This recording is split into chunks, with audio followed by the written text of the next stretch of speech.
Hola, soy Diego Golombek. Con las disculpas del caso por no estar ahí con ustedes, les quiero hablar un poco de esto, de la música de las neuronas. Vamos a hablar de ciencia. No se puede hablar de ciencia, hay que hacer ciencia. Y vamos a hacer algunos experimentos, por ejemplo, escuchar estas cosas.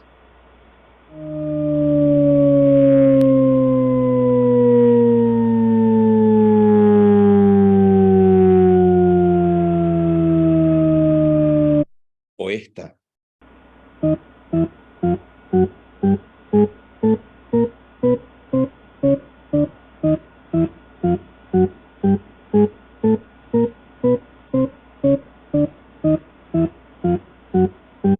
Parecen no detenerse nunca, ¿verdad? ¿Qué cosa más extraña esto? ¿Cómo es esta ilusión de la música? Eso que sucede ahí afuera y en nuestro cerebro pasa algo sin que nos demos cuenta. Bueno, hay muchas cosas que podríamos hablar de esto. Todo esto tiene que ver con esto, que ustedes estarán diciendo, sí, claro, por supuesto, ¿no? Esto es el oráculo de Delfos. Conócete a ti mismo. ¿Por qué nos pasa lo que nos pasa? Por ejemplo, con la música. Pero no solo con la música, con todo lo que tenga que ver con la ciencia. Eso que nos pasa, aunque no nos demos cuenta, mientras estamos ocupados haciendo otros planes. Frase que por supuesto es de un gran científico. En su último disco, John Lennon decía esto, ¿no? Decía, la vida es eso que te pasa mientras estás ocupado haciendo otros planes. Obvio, la vida te pasa. Bueno, la ciencia también. Y la música te pasa. Vale la pena detenernos a ver qué es lo que te está sucediendo. Claro, no es lo usual, ¿no? Pensar en la ciencia como algo que te pasa. De hecho, si uno imagina a alguien que haga ciencia y se imagina gente rara, ¿no? Gente extraña, hombres, por ejemplo, con guardapolvo, con anteojos, y no gente que le interese la música o le interese saber qué pasa con la música acá dentro del cerebro.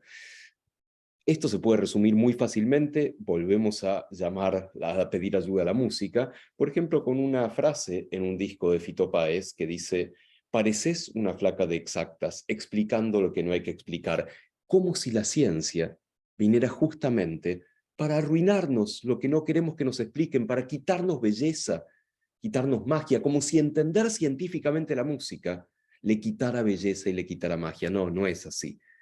Y si hay esta grieta, este espacio entre ciencia y resto del mundo, lo que será con la tecnología, ¿verdad? Y bueno, la tecnología avanzada es magia. ¿Por qué yo puedo estar hablando acá y ustedes lo están viendo por una computadora, por una pantalla? No sabemos, no está bien eso. ¿Y qué podemos hacer, científicos y científicas? Un montón de cosas. Contar lo que hacemos. Considerar que contar lo que hacemos es parte de lo que hacemos. Por supuesto, que nos evalúen por eso también, no solo por los papers o las patentes. Ir a los medios de comunicación, ¿sí? Colaborar con periodismo, que no nos solemos llevar del todo bien. Ir a la comunidad, ir a la escuela, ir al club de barrio y, por supuesto, aceptar invitaciones de la Unidad Ejecutora de Neurociencias y Sistemas Complejos de la UNAG, que realmente admiro muchísimo. Y además podemos compartir ideas. Y si hablamos de ideas, hablamos de lo que hay acá adentro. ¿Y qué hay acá adentro? Números. Números inconmensurables, números cosmológicos, y 100.000 millones de neuronas, una bocha. Cada una de esas neuronas con 1.000 conexiones, con 1.000 charlas con otras neuronas, y esas charlas encima cambian todo el tiempo. Y todo eso, esos números en esta porquería, esta cosa fea, arrugada, chiquita, eso somos nosotros. ¿Vieron que ya no hay más eso en las góndolas del supermercado? ¿Cómo es esto? Y dentro de esto encima, percibir el mundo, lo que podríamos llamar las puertas de la percepción, en homenaje a, por supuesto, este señor, Jim Morrison, que tenía una banda en los 70s llamado The Doors, Las Puertas, en homenaje a un libro de Aldous Huxley llamado Las Puertas de la Percepción. Pero así como Morrison le tomó prestado el nombre a Huxley, Huxley también lo tomó prestado de un poeta, de William Blake, que decía, si las puertas de la percepción se abrieran, se depurasen, todo aparecería al hombre como es, infinito. ¡Chan! ¿Qué quiere decir esto? Que percibimos el mundo a través de puertas, a través de filtros, que son los sentidos. Los sentidos son truchos, inventan cosas y roban cosas. Básicamente, como diría muy bien acá mi amigo Galileo Galilei, las características de una cosa su color, su sabor, su olor, no son solo de la cosa, sino también nuestras, del gozador. En este sentido, el mundo es un conjunto de energías físicas, ¿sí? Ondas electromagnéticas, lo llamamos visión. Comprimir el aire, lo llamamos audición. Partículas disueltas en agua o en aire, lo llamamos olfato o gusto. Y así sucesivamente. Y acá entra la música. ¿Cómo hacemos para esas energías, esas compresiones de aire, esos silencios, esas distintas longitudes de onda, lo percibamos como música? En principio, obviamente, lo percibimos con el oído. Pero ¿cómo puede ser que escuchemos cosas complejas que están ahí afuera, ¿no? Acordes, por ejemplo, y entendamos de qué están hechos? Bueno, esto lo descubrió un famoso científico, dibujante también, acompañante de Napoleón en sus viajes, un señor llamado Fourier. ¿Qué dijo Fourier? Que cuando tenemos ondas complejas, fíjense esta onda que está aquí abajo, parece ser la suma de una onda de gran amplitud y baja frecuencia, y de una onda de baja amplitud y alta frecuencia. Bueno, según este señor Fourier, esta onda compleja se puede descomponer en la suma de ondas simples. Todo muy lindo si uno es una computadora o si es un osciloscopio, pero uno es una persona con cerebro y con oídos. Y el oído hace este trabajo de Fourier. El oído tiene como una especie de xilofón enrollado en un área, en un órgano que se llama la cóclea. También lo podemos llamar caracol. ¿Y por qué xilofón? Si tiene esta forma, una parte más ancha y una más finita, obviamente van a resonar en la parte más ancha las notas más graves y en la parte más finita las notas más agudas. Si viene una onda compleja, un acorde, la cóclea se encarga de dividir, analizar ese acorde en sus notas y cada uno de los nervios, cada uno de los axones del nervio auditivo lleva esa información por separado que después se vuelve a juntar en el cerebro. Así que sí, somos un poco una computadora, un sintetizador, un analizador de Fourier. Pero bueno, esto es sonido. ¿Cómo llegamos ahora a la música? ¿Sí? A ver, imaginen una melodía. Tengan en la cabeza una melodía. ¿Ya está? Ahora permítanme preguntarles, ¿esa melodía es triste o es alegre? ¿Mm? Algunos van a decir, es más triste, es alegre, más melancólica, y ¿saben qué? No es nada. Es una serie de notas y de silencios. Nosotros le ponemos esa emocionalidad, por supuesto, los compositores lo saben, y saben que hay formas de componer para que suene más triste, más alegre, más melancólico. Pero todo eso ocurre acá en el cerebro. Y no solo la melodía, el cerebro también es capaz de seguir ritmos. Por ejemplo,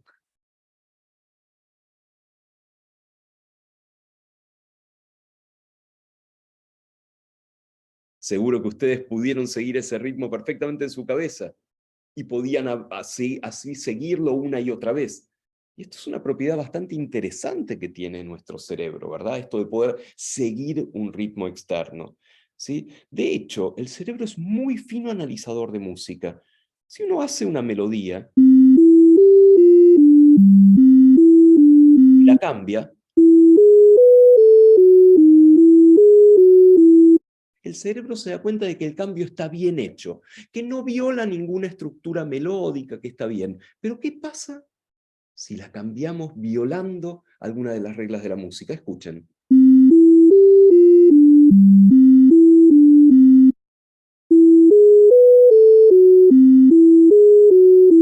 Algo sonó feo, ¿verdad? Sí, ese algo es un semitono, o sea, una diferencia pequeña. Y el cerebro inmediatamente dijo, ahí hay una nota que suena mal. ¿Cómo lo hace? ¿Cómo sabemos que hay notas que suenan bien y que suenan mal? Hay muchas teorías al respecto. Y esto tiene que ver con la música y con el canto. Nosotros cantamos, nosotros como primates, y no muchos animales cantan. Obviamente las aves cantan. Y se estudia muchísimo. De hecho, aquí en Argentina hay un laboratorio extraordinario en la Facultad de Ciencias de la Universidad de Buenos Aires, el laboratorio de Gabriel Mindin, que estudia el canto de las aves.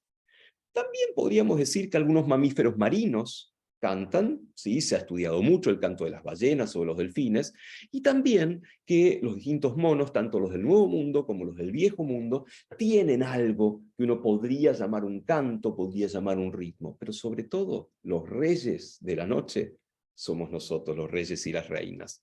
¿Para qué? ¿Sí? Y uno podría decir, bueno, cantar es lindo, es seductor, por lo tanto tendrá que ver con una cuestión de selección sexual, ¿sí? De hecho, en las aves es justamente algo que tiene que ver con este tipo de adaptación. También uno podría pensar que cantamos para estar todos juntos, ¿no? Usted preguntará por qué cantamos. Bueno, para estar todos juntos y seguir una melodía, o bien que sea un epifenómeno, algo que evolucionó por ahí y nada, como no hace mal, ahí quedó, ¿sí? Bueno, como les decía, mucho de esto se ha estudiado en las aves, se han generado cantos sintéticos de aves, hasta Minling Gabo sabe un poco con qué sueñan las aves cuando están cantando, ¿sí? Pero todavía nos queda muy lejos el fenómeno de por qué cantamos y qué quiere decir una canción.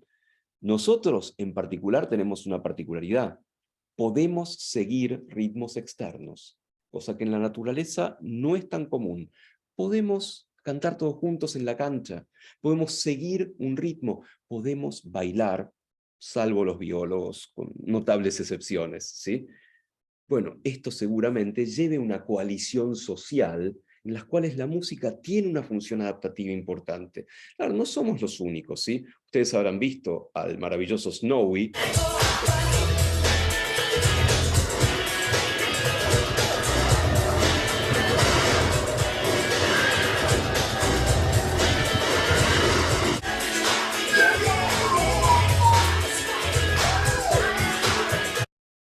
Es cierto, Snowy hace esto entrenado en laboratorio, en una casa, esto no se ha visto en la naturaleza, pero nos dice que hay otros animales capaces de seguir ritmos externos.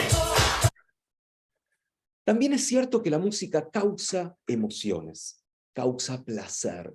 Y esto lo podemos estudiar, por ejemplo, viendo qué áreas del cerebro se encienden frente a determinados fenómenos musicales. Este es un trabajo hecho por un grupo de Canadá, incluyendo a Robert Satorre, argentino, pero está hace muchísimos años en Canadá, ¿sí? Donde ven qué le pasa al cerebro de los músicos cuando viene un momento crucial de una obra. Lo primero que le pasa es que les cambia la frecuencia cardíaca, les cambia la conductancia de la piel y también les cambian las áreas del cerebro, ¿sí? Y las áreas del cerebro que se encienden, que se activan, tienden a ser las áreas que tienen que ver con la recompensa. Por lo tanto, la música también nos da placer, nos recompensa, la buscamos como algo deseado.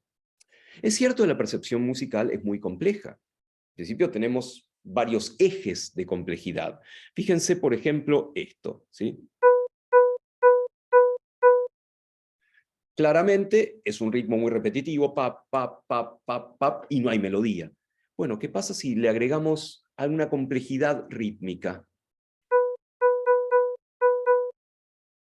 A ver, ahí no son todas iguales. Nuestro cerebro tiene que identificar, es la misma nota, pero los ritmos son distintos. ¿Y qué pasa si le empezamos a agregar una complejidad melódica?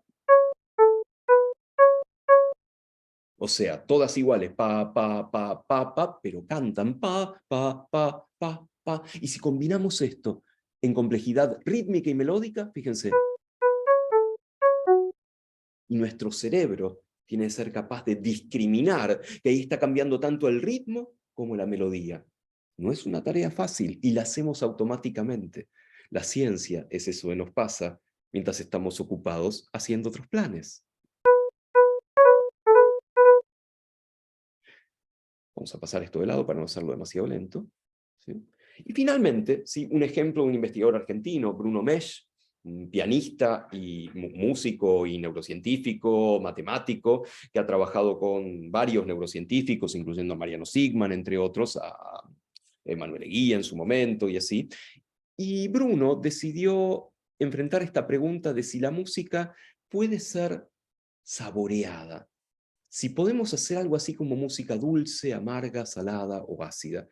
Y esto otros compositores lo habían dicho. Berlioz había hablado de que el oboe es como entre ácido y dulce, agridulce, o Zarlino había hablado de consonancias dulces menores. Bueno, Bruno se puso manos a la cocina, a la música, y determinó una gastronomía musical. Con la ayuda de varios músicos, determinó ciertas melodías que tendían a ser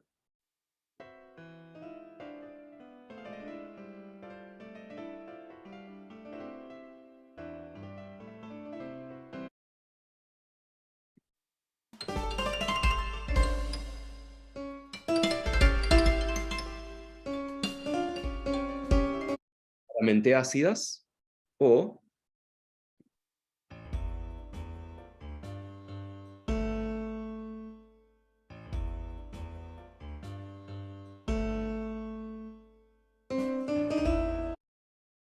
bueno, ¿qué pasa en el cerebro para que se mezclen esas sensaciones?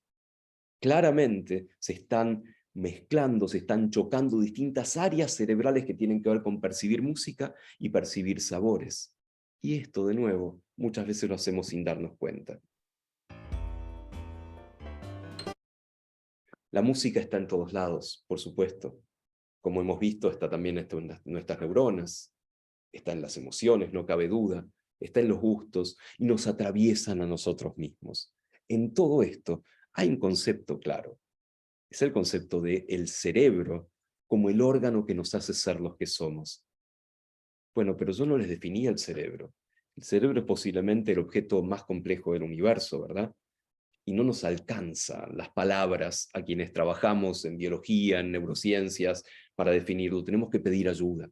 Y, por ejemplo, le pedimos ayuda a las poetas, que son quienes realmente saben definir el mundo, como una gran poeta llamada Emily Dickinson, que definió el cerebro como nadie, diciendo, el cerebro es más amplio que el cielo y más ancho que el mar. Claro que sí, porque ahí entra todo, ¿no? Ahí entra la música, la emoción, los sabores y una hermosa jornada de música y ciencia organizada por la Unidad Ejecutora de Neurociencia y Sistemas Complejos del CONICET en la Universidad Nacional Arturo Jauretche. Muchas gracias.